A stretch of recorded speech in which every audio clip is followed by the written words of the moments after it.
This video contains spoilers through One Piece Chapter 895. Luffy vs Katakuri is the best fight in One Piece. You got two men pushing to their limits till they got nothing left to rely on but their wills. You see their shells break away, revealing all that emotional gooiness underneath. Whole Cake Island is about family, and this fight is about what these two men will do for their families, and about what their families made them into through trauma and through support. It is a legendary fight, and the nuanced writing behind the characters and themes is the main reason why. But there is another aspect I find just as masterfully done that's a little more under the radar, and that's the paneling. Oda is fantastic at using manga as a medium, and this fight might just be the best it's ever been. So today let's take a look at Chapter 895, the finale of the fight, and break down how the paneling works. And we're gonna do something new this week. We're gonna use this fight to define what I'm calling the 8 rules of paneling. 8 principles for how and why a manga page can direct the eye, convey the flow of action, and make the big moments leave an impact. Of course, when it comes to art, rules are inherently not objective. These are not laws that every manga has to follow. They're more just tools that are useful to understand but are always case by case. So with that out of the way, let's get right into it. To give you an idea of how case by case they are, let's take a look at Rule 1, Action Flows Left. Manga is read from right to left. That's the order of panels and speech bubbles, and thus the direction the eye moves in. And if your eye is going left while reading a punch to the left, it feels more real and powerful. Take this punch. Here's the original and a version where the punch goes right instead of left. They're equally simple to understand, but the original has a sense of flow behind it, as the eye follows the path of the punch. This effect is why most of the attacks and motions in One Piece go left.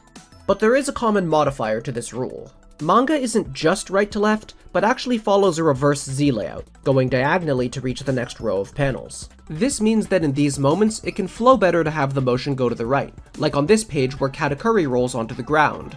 And it can also apply to more than just punches and big moments. I love this little moment where Katakuri swivels around to see an attack coming from behind. The way he's turning is aligned with the eye. Depending on the situation, this rule can apply in different ways. For instance, if you want a punch to feel weak, not strong, maybe it should go against the eye. Or look at this panel of Katakuri. It looks like it breaks the rule, as Luffy's punch is going right. But what the eye is actually aligning with is the implied force Katakuri is exerting against the punch. The eye is pushing with him. Rule 1 is very flexible. Not everything moving left has to go to the left, but when you understand how the eye moving left affects the way motion feels, you can make moments like that. Now, before we get into the other 7 rules, I just want to give a quick recap of the chapter. The analysis will jump around a lot, so this is just to make sure we're all on the same page of actually remembering what happens. Feel free to skip this part, or to crack open volume 89 and reread the chapter yourself. Wait, I can't read Japanese! Chapter 895 begins with Luffy revealing his Snake Man form. The Rubber Man's first punch seems to miss, but then hits Katakuri out of nowhere, sending the Mochi Man flying and wondering what the hell happened. He does figure out the trick, that Luffy's attacks pretend to miss then wind around and come from different angles, but he still takes a heavy hit. But after that, he's got Luffy downloaded, dodging with his Devil Fruit power and slamming into Luffy with Spiked Mochi. That Mochi attack grabs Luffy, swings him high into the air, and slams him down into a massive crater. That leaves Luffy in horrible pain, but he still jumps out to fight on, at which point the fight devolves into a chaotic brawl, no more strategy. Even Luffy's attempts to use his trick again get countered, and from there, both charge in for the final clash, with a page that I'm not going to show you just yet. We need to save that page for the end of the video, because we need all of the rules to fully understand it. With that out of the way, let's get into the rest of the rules. Starting with Rule 2, the active character should be on the right. In a basic action panel, this just means the one throwing the punch. That works pretty well with Rule 1, you're on the right, you punch left. But it can mean more than that. It's not just about who attacks or moves, but who is the protagonist for that one panel. In a panel where both characters act, it can emphasize the one whose action has more weight, like when Katakuri goes into donut form and rushes past Luffy's arm, or later in the fight when he perfectly blocks one of Luffy's winding punches. Both of those panels are defined by Katakuri's agency, so he's on the right. In general, who is on the right matches the phase of the fight. As Luffy initially dominates as Snake Man, he's on the right, but this flips when Katakuri counters him. And just like with Rule 1, this can be reversed if we're going diagonally between panel rows. So when Luffy makes his comeback, he is on the left, but the page layout is telling us there that he has the agency. And by the end of the fight, Katakuri has fully retaken the right position, showing that to the end Luffy was the underdog. In addition to agency, it can also show perspective. Look at Katakuri after he's sent flying. Luffy had the agency in attacking, so on the first panel, Katakuri is on the left. But even though Luffy is attacking again, we switch to having Katakuri on the right by the end of the page. Because what matters there is Katakuri's perspective, his confusion trying to figure out what happened, which makes him the temporary protagonist. Of course, many panels just aren't set up in a way where left-right dynamics are relevant. Rule 2 doesn't always apply. But like with Rule 1 and every rule after this, it's useful to understand how this influences the way a panel is read. But what if we wanted to do more? More than just influence how a panel feels. Can the way a panel is arranged convey information about what's happening in the story? Let's answer that with Rule 3. Seeing something first means it happens first. Space is time in manga. As your eye goes left, time moves forward. That is why the panel on the right happens before the panel on the left, and why within a panel the speech bubble on the right is spoken before the one on the left. So does that extend further? Does it mean that the sight of a character on the right is happening earlier? Well, take a look at these two cases of Katakuri dodging an attack. In the first one, he's on the right, meaning we see him and then see the punch. But in the second one, as the eye is traveling diagonally from the last panel, we see the punch first and then Katakuri. The first one tells us Katakuri was out of the way well in advance, while the second one tells us he barely made it. The same thing is happening in that panel where Katakuri blocks with a kick. It tells us Mr. Future Sight has regained the initiative, his leg already in place. I also like the moment where Katakuri first counters Luffy, charging in while Luffy's arm is outstretched. The order goes Luffy's punch already extended, Katakuri blitzing him, and then Luffy only reacting once it's too late. The sequence of events is contained in the ordering of this panel. In a fight where speed is king, as both characters try to predict and blitz each other, Rule 3 is a powerful tool to convey who has the advantage. Even in a standard action panel, Luffy on the right punching to the left, this technically applies. The source of the action comes before the result of the action. There's a progression of causality, if not a progression of time. Comics are, by definition, sequential art, and this applies not just between panels, but within them. So far, we've been building rules around the fact that manga is read from right to left, but we don't have to just rely on that fact. Paneling has the power to direct the eye to where it should go next. So let's talk about Rule 4. The eye is directed by lines and attracted by contrast. The human eye loves to wander. Maybe this is just me, but I feel like my eyes have a mind of their own, jumping around faster than I actually think. We know what order to read panels in thanks to habit and familiarity, but it can be a smoother experience with subtle encouragement. A page can't force the eye to read things in a correct order, but give the eye a line to follow, and the chances rise of it sliding exactly where it should. That's one of the many reasons Luffy's powers are perfect for a manga. A stretched arm is a great line to follow. These lines can draw us toward the next panel, but they can also point us toward other important elements, like when Katakuri's shoulder and Luffy's arm point up to the next piece of narration. That one also shows how it doesn't need to be explicit lines like Luffy's punches. Here's a bunch of more subtle examples, where someone's leg, the angle of their shoulders, or even the angle of their face points the eye to where it should be going next. But my favorite examples are when it isn't a straight line. When Katakuri counters Luffy, the curvature of his arm draws the eye from the prior panel to speech bubble 1, then down along Katakuri to speech bubble 2, and that lands us specifically at the left side of the bottom panel, arriving at Luffy's face. The next page starts with a subtle upward diagonal line, which leads into the elliptical shape of Katakuri's spinning arm. That path pulls us all the way to the left, then curves right to point us to the next panel, which, like the page before, uses a curved arm to pull us all the way down to Katakuri. Both of those pages gave the eye an interesting path to follow across the page. If you're reading a manga, your eyes are always taking a path, so the paneling might as well try to make it a good one. But those pages also showcase a force just as powerful as lines: contrast. Consider a blank page. Now throw on a splotch of ink. Isn't it hard not to look at it? Even if you force your eye somewhere else, you're still aware of the dark spot. If Luffy's Devil Fruit is perfect for lines, then Armament Haki is the perfect power system for contrast. The part of Katakuri's attack that damages Luffy has a built-in excuse to stand out. It also adds to the character designs, which already have so much contrast built in. The Haki coloring focuses the eyes towards Snake Man's arms, making sure we notice what he's about to use for his signature attack. And if the eye likes moving toward contrast, then that's a movement we can use. Luffy's first punch only has thick shading at the end. This pulls the eye and makes the punch feel even faster. When Katakuri flies through the air, the eye is pulled along the path he moved. The white attack effects that Oda uses are great for this too. The contrast with Katakuri's Haki pulls the eye toward the impact. Contrast matters in every panel because manga is a black and white medium. Have you noticed how almost every time we see the environment, the foreground is dark while the background is pale? This adds to the sense of perspective, but it also draws the eye upward, because it means that a character's head, the more important part, will contrast the environment more than their feet do. This effect is so consistent that reversing it, in the panel where Katakuri realizes what Luffy is doing, creates the effect of frozen time. Speaking of environments, they also help make it clear where the characters are, which brings us to Rule 5, showing positions matters. Movement is the key to dynamic fight scenes, but it's hard to follow movement without understanding where the characters are. Velocity without position is meaningless. Try going up to a physicist and asking them when a projectile moving upward at 56 meters per second will hit the ground without giving them the initial conditions. They'll probably throw a projectile at you. You might not notice whether a manga is making the positions clear, but subconsciously, fight scenes get confusing without them. How you show positions matters. Sometimes you need more than just putting both characters in a shot. Look at the second panel of the chapter. The wide shot and side angle make it easier to gauge the distance than you can in this shot later. The checkered patterns of the environment help by acting as a measuring stick. Understanding the starting distance is vital for understanding the fight. Snake Man's attack works because the distance gives his fist time to wind around unpredictably. If he was rubbing noses with Katakuri, then it would be useless. Katakuri could just punch him in the face. The move makes intuitive sense because we've been shown the distance. Whenever positions matter, they need to be shown again. After Luffy sends Katakuri flying, we see the distance to understand he can keep using that move. When Katakuri finally counters Luffy, the panic moment isn't when he attacks, but when he closes the distance. And the giant crater slam feels powerful because we saw how high Katakuri swung Luffy up. The distance between them always matches the phase of the fight. When Luffy is being strategic, he fights at range.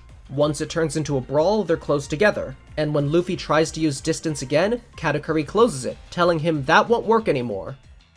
Character positions are part of both paneling and fight choreography, and while the latter is an art form of its own, we're here for the former. So for Rule 6, let's finally talk about something big, the panels themselves. Rule 6 is that everything about a panel can be used to convey information.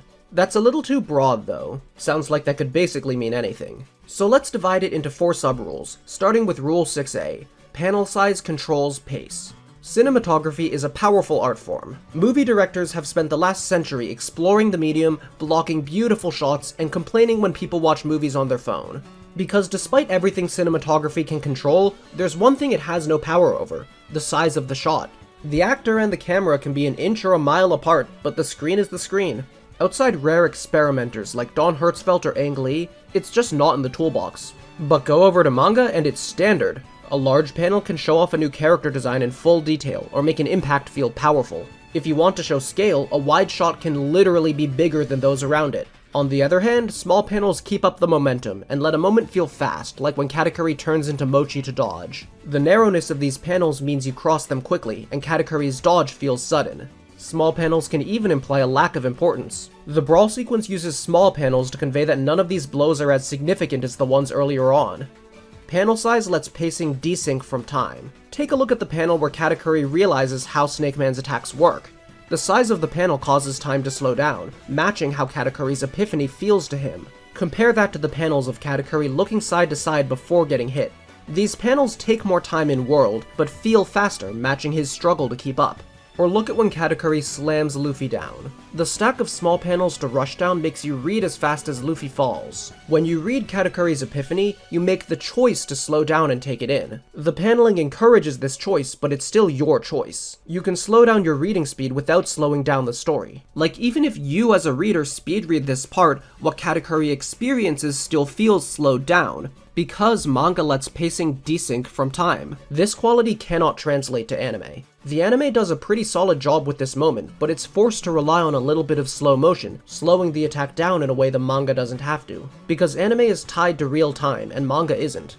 Small moments can be just as tricky to adapt as big ones. Look at the moment Luffy pops out of the ground. He's rushing to attack, so the small panels make the dialogue feel fast. Katakuri is literally pausing mid-sentence, and yet it doesn't feel like the action is slowing down for a conversation. But slowing down to talk is exactly what the anime does here. It's not like it can shrink the screen to make it feel faster. Time is time in anime. And this is not the fault of the staff. I deeply respect how hard they work under such extreme limitations. It's just that translating something unique to manga into another medium is hard. On the other hand, something universal to visual media is shapes. Shape language is fundamental to composition, whether in painting, photography, or manga. So let's talk about Rule 6b. Shapes and directions can convey information.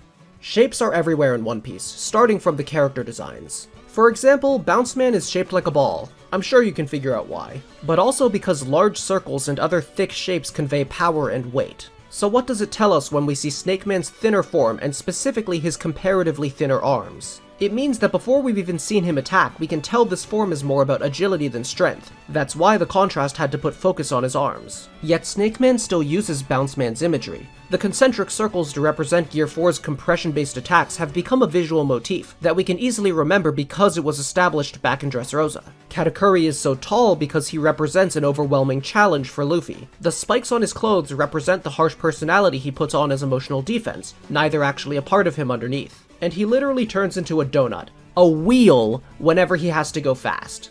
One of the best uses of shapes is for attack effects. One Piece is filled with circular compositions to add a feeling of impact and focus the eye toward the center. If the impact is more directional, the shockwaves bend to the side. But if circular compositions are a bowling ball, then radial compositions are a knife. You don't want to get hit by either, but they hurt in different ways. Radial lines also focus the eye toward the center, but they feel less like impact and more like pain. Luffy's attacks got circular compositions because they sent Katakuri flying, but when Katakuri counters Luffy, causing pain yet trapping him in place, a radial composition is more fitting. But like with lines, shapes don't have to be explicit to add visual information. Shapes are fundamentally integrated into the visual language of One Piece. When Katakuri and Luffy strike each other simultaneously, the triangle shows the winding nature of Luffy's punches, yet keeps a clean straight line to the fist. And the way the triangle made by the arm mirrors the triangle made by their bodies makes it so the panel points in both directions, matching how they were both sent flying. Speaking of directions, let's talk about them. Luffy's first punch comes from the right. Katakuri takes it, reorients himself, and yet was completely unprepared for the second hit to come from the left. The subversion of direction hammers in the attack's unpredictability. Another reason we break Rule 1 here. When they fly away from each other after that double triangle panel, the use of opposite directions shows us they'll be at a distance again without even needing to see them in the same panel. And when the fight was a brawl, the variance in directions conveys the randomness and chaos that temporarily consumed them. But my favorite way of using directionality is how the way the eye travels can, itself, communicate information. For example, when Katakuri slams Luffy downward, the eye travels down a vertical stack of panels. Eye motion and character motion are aligned, and it makes the ensuing impact even stronger. And when you combine that with Rule 4, that lines direct the eye, we get the panel where Katakuri realizes how Luffy's attacks work. The eye starts from the top left and travels with the punch, but with every change of angle, the eye is led down a winding path that eventually leads back to Katakuri. Winding around in an unconventional path that eventually returns to the target is literally how this attack works. The story concept and the experience of reading it match perfectly, and it still ends pointing diagonally toward the next panel, maintaining proper flow. Pages like that work because they don't just focus on the art within the panels, but on the structure of the page as a whole, which is the subject of Rule 6c. Page layout can convey information. The structure of a page is the foundation for everything else. With messy structure, even the most beautiful art is confusing. That's why One Piece pages are built out of smaller structural units. Every row has a distinct plot. On this page, row 1 is about them splitting, row 2 is about Katakuri blocking, and row 3 is about Luffy's attack. This organization makes it a lot harder to get confused in the jumble of panels when you go to a new row. And positioning between panels can matter just as much as it does inside. Rule 2's right-left dynamics can apply between panels. The action feels like it flows right to left even with separate shots. And when Katakuri counters Luffy by closing the distance, it's matched by two tight panels squishing them together, the panel positioning matching the in-world positioning. Opportunities for the overall page structure to convey information don't always arise. A lot of the time there's enough to juggle between panel size, positions, and just actually showing the story that there isn't an opportunity for some overall structural point. But when there is, use it. On page 1, Luffy's arm points directly toward Katakuri in the bottom left, showing how Luffy's aggression is targeted. It's the ultimate way of setting the tone for the rest of the chapter. Rule 6 has gone on for a while, but there's one more section of it before we can move on to Rule 7. Rule 6d. Framing and positioning can convey information. This is a broad one, encompassing camera angles, camera distance, and the spacing of elements. Basically everything not already covered about how you show things in a panel. Let's start with camera distance. The full body shot of Snake Man shows off his design, but the distance shot that follows isn't just to show character positions. Distance shots convey an outside perspective, as this is where Katakuri expresses his skepticism of Luffy's new form. Jumping to a close-up then emphasizes Luffy's emotional intensity, as he affirms that the fight will go differently now. Distance shots can also feel objective. When we look down at the crater Katakuri left, it makes us wonder if Luffy has even survived, or if we've left his perspective for good. My favorite use of close-ups is how they imply a character's attention. If something isn't in frame, then as far as the reader knows, it doesn't exist. That can match moments where a character isn't fully aware of their surroundings. That's why the first page ends with a close-up of Katakuri. Both he and the reader don't realize what's coming at him from off-panel, and the next page uses even tighter close-ups and another punch coming in from off-panel for the same effect. You get the feeling of how Katakuri is focusing hard yet isn't fully aware just from how these shots are framed. When Katakuri understands how Snake Man's attacks work, the close-up changes to a side shot to show that he's literally thinking about it from a different angle. And there is still more to praise about that frozen in time epiphany panel. The punch goes out of panel before coming back in, to show how the attack works by leaving Katakuri's awareness in order to surprise him. And the shape of the punch almost completely traps Katakuri, as Luffy is literally doing, yet still leaves a small opening, representing how he still had a little bit of time to dodge. Can you tell that this is one of my favorite panels of the chapter? The other half of this rule is about spacing. Consider the panel of Katakuri sent flying through the air. Why is he on the far left end of the panel? Is that important? Well, that spacing emphasizes the distance he's traveled, rather than the distance he hasn't traveled, making it feel faster. The panel is wider than it is tall because its purpose is to emphasize that movement. That's the reason the panel where Katakuri holds Luffy up in the air is so vertical, to emphasize the altitude. This also applies in pages where we see a character get hit. Here, it feels like the punch pushed Katakuri across the panel. Imagine how much less powerful it would feel if he was framed on the right. Actually, you don't have to imagine. This is where I cheat and talk about a manga that isn't One Piece. Sengoku Yoko is my second favorite battle shonen, and it has the best example I've ever seen of what happens when you intentionally break this rule. Very minor spoilers for that, coming up. So first we see the attacker coming in, crossing all of this horizontal distance in a wide panel that shows his speed and the weight of his punch. It feels insanely powerful, and this character is really strong, but then you turn the page. No reaction from his target, and an equally wide panel with just as much horizontal distance to really hammer in that this attack basically did nothing. That's the power of positioning and spacing, to take invisible, abstract things and make them feel real. What made that sequence interesting was, specifically, the transition between the two pages, and that happens to be the subject of our next rule. So let's finally leave Rule 6 behind and talk about Rule 7, Closure. Closure is a technical term regarding comics that doesn't just mean resolution. It is the act of filling in what happens between two panels. Say one panel shows a windup and the next one a punch. The motion of the punch isn't in either panel, but you feel it in your mind. That's what closure is. It makes the reader an active participant in creating the story. Half of it is happening in your mind. If you're interested in this topic, you need to read some books by Scott McCloud. Understanding comics and making comics are seminal works in the study of the medium, on top of being fun comic books to read. He delves into closure and so much more in far greater depth than I can. His stuff is pretty well known in Western comic fandom, but I don't think the Western manga community is as aware of it as we should be. There's a whole section in Making Comics that delves into what he thinks manga did really well that Western comics had to learn more from. Anyway, the rule I'm describing here isn't to use closure, because it's not really a choice. Closure is always happening between any two panels. Rather, the rule is that you can take advantage of closure in specific, useful ways. Normally, a punch is shown with two panels, setup and impact. But what happens if you kinda skip one? While we did see Luffy send out his first punch, we transition from Katakuri's ignorance to the punch already being there. By skipping it coming in, it gives us more to fill in with closure, making the punch feel faster and more abrupt. But as Katakuri starts to keep up, he gets panels to see it coming, meaning less motion to fill in with closure. The punches move just as fast, but feel slower to him. Sometimes you want to repeat the same camera angle twice, as this emphasizes whatever changes between the panels. Katakuri morphing into Mochi is conceptually less intuitive than a punch, so the repeated shot makes sure we see exactly how this change occurred.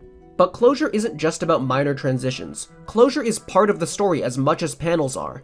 When Katakuri slams Luffy into a crater, we don't really see it happen. We see how it starts, we get tight close-ups implying the swing, and we see the destruction from a distance, but we don't see Luffy hit the ground. Yet I've never seen anyone complain about moments like this being off-screened. I guess you could make that complaint if you really wanted, but would it really be better to see it? Sometimes what we don't see is more powerful than what we do see, and the purpose of a manga panel isn't to show the story in full, to show every single second that passes, but to make you think something, to make the still images move in your head, and nothing more.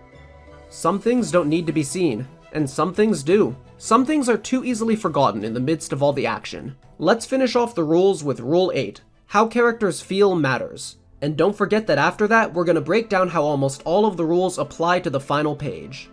Have you ever noticed how often One Piece shows characters' faces when they attack? Between the wind-up and the impact, there's an angry face. Before they get hit, we see them panicking. These panels don't affect the outcome of the fight, so why are they there?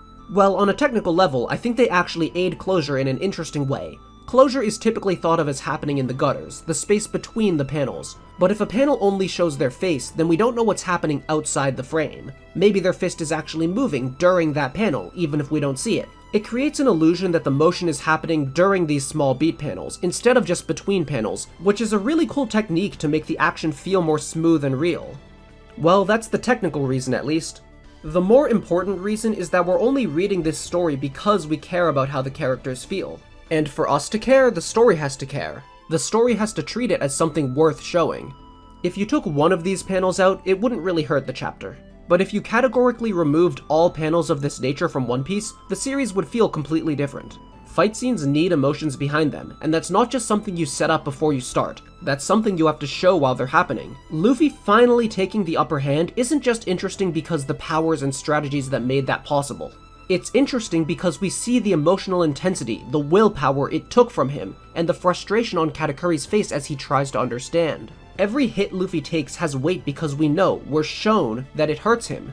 It might sound obvious that he'll feel pain when he's hit, what other reaction would he have, but there's a difference between seeing something and not seeing something. Emotions are not a separate plot thread that goes on pause when the action starts. The two are entwined together. That's what the genre of battle shonen is, at least when it's done right.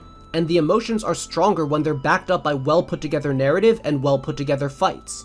The paneling needs to emphasize how Snake Man can trick Katakuri, temporarily counter Future Sight, and put the Mochi Man on the back foot, to show us, not tell us, that Luffy has climbed this wall. It demonstrates his resolve to overcome a near impossible challenge for the sake of his family. If we care about him doing that, then we care about his panic and fear when Katakuri turns the tables yet again.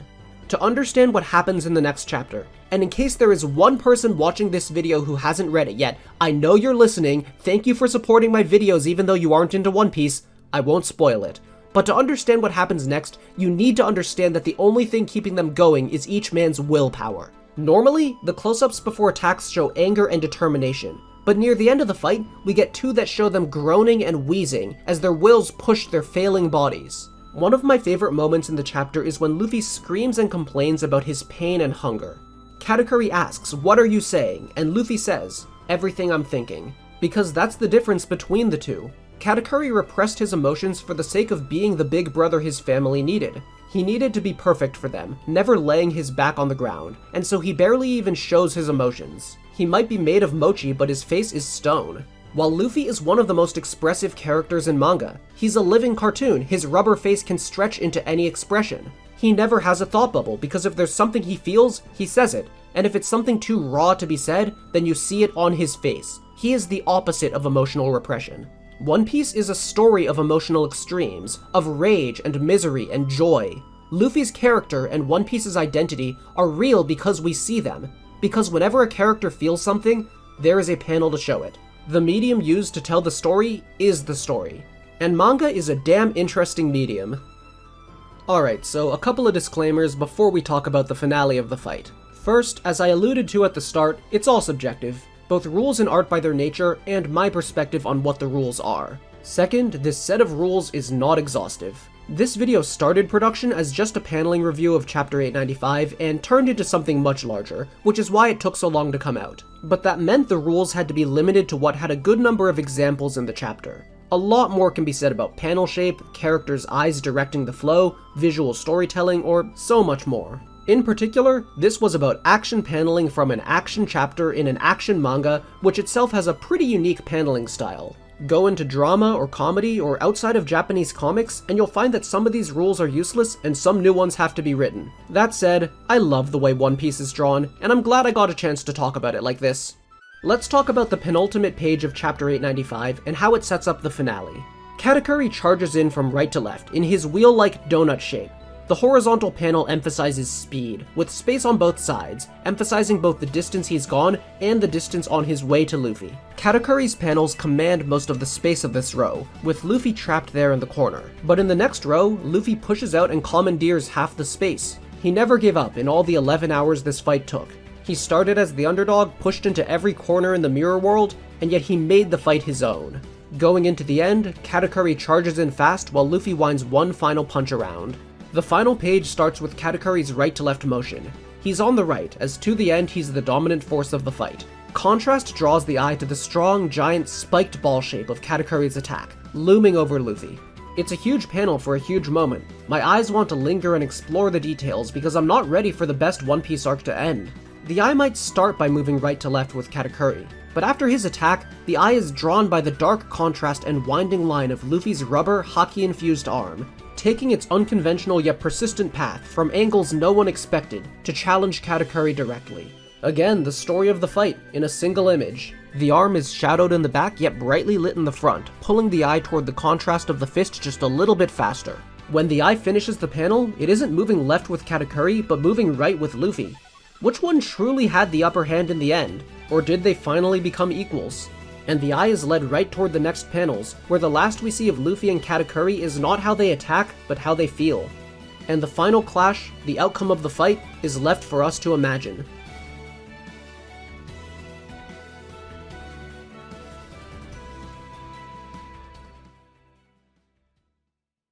So, let me get right to the point of this outro.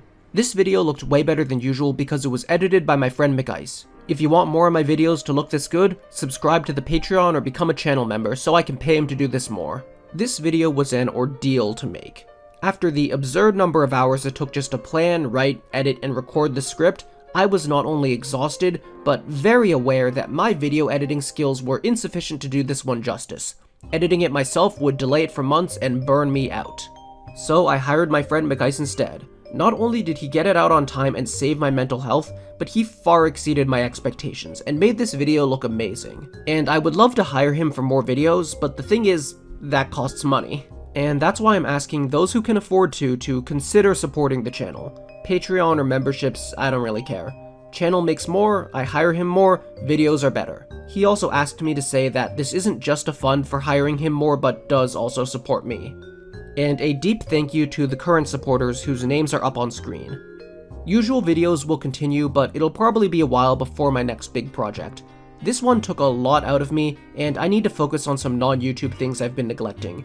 But I hope you enjoyed this video. Despite everything it took, I loved making it.